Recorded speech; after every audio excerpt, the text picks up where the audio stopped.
So the Good Old Boys Club recommended it, and now everyone is flocking to Skool with promises of audience growth.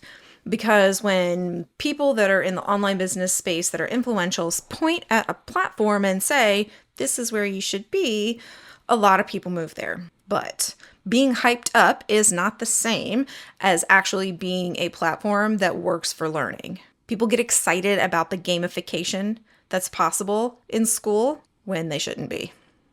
This is the 14th platform that I'm reviewing. I'm running it through the same 3 tests. I have a lesson that has activities, pathways, and video, and I'm asking the same 3 questions. So something that Skool does actually well is that it's cheap, right? $9 a month, and they make you feel like you have access to a community, a classroom, a calendar, all of these things that you can build your community and build your audience and build your business with. And that is cheap.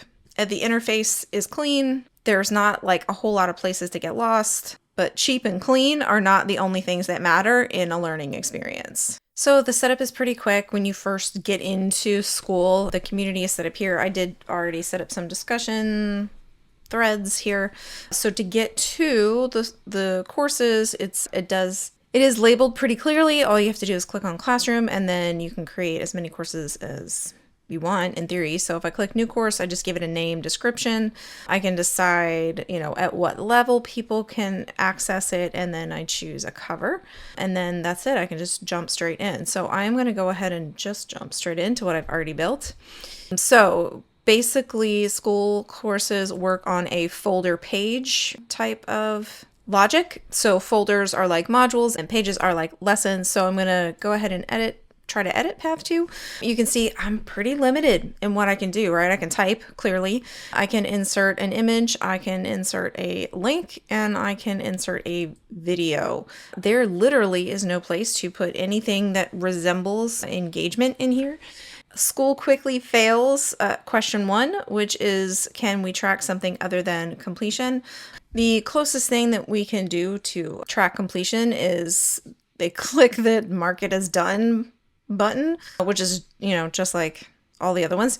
There is no creative workaround for this tool either. So very quickly failing question 1. We also very quickly fail question 2, right? So question 2 is about branching paths. Can we create an experience where the learner can choose different pathways to go down? Definitely not within a single course. And when we start thinking about like making different courses, different modules, it just creates a lot of extra friction. So the folder and page layout means that instead of having module 1, I have to have step 1 and then all of the pieces that are part of that step.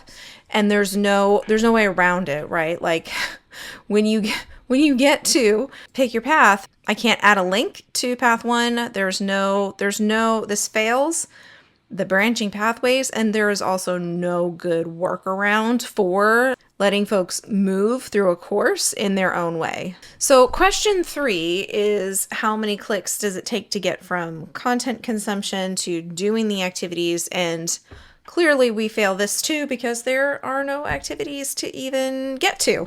So what I am going to do is run you through what the user experience, that the student experience looks like on this side of things. So if I click into Classroom as a student and I click on Course Maker, again, click on step 1, pick your path. And so it gives me the video at the top. I couldn't control where that video goes, so I embedded the video and it just popped it at the top. That drives me bonkers. I don't want that at the top. I want it at the bottom for people that need the video piece. Anyway, the check that you're done box is actually up at the top instead of at the bottom, which is weird and awkward. And then there's no like direct whatever's next.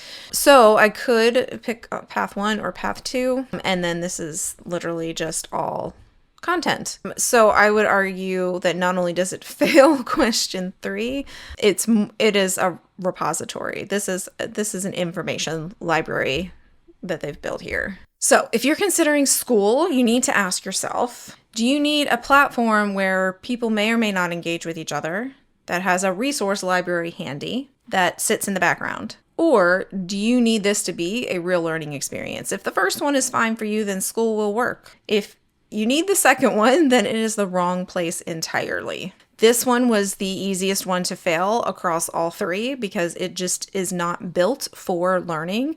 It's built for information. There's no activities, there's no tracking, there's no mechanism where I could do a creative workaround in this particular platform because it was never built for learning. They did make an effort to gamify the experience for people, but gamified shit is still shit. You can't make a shitty learning experience positive by making it into a game when the experience of learning itself is still garbage. And this is why something different really needs to exist. So 14 or 15, I think it might be 15 platforms, same 3 tests, same lesson. And the pattern is most of them fail most of the time. If you're not sure if picking a platform is your right step, I have a quiz for you in the description. And next week, I'll be doing a wrap up of why all of the platforms were failing these tests and what that means.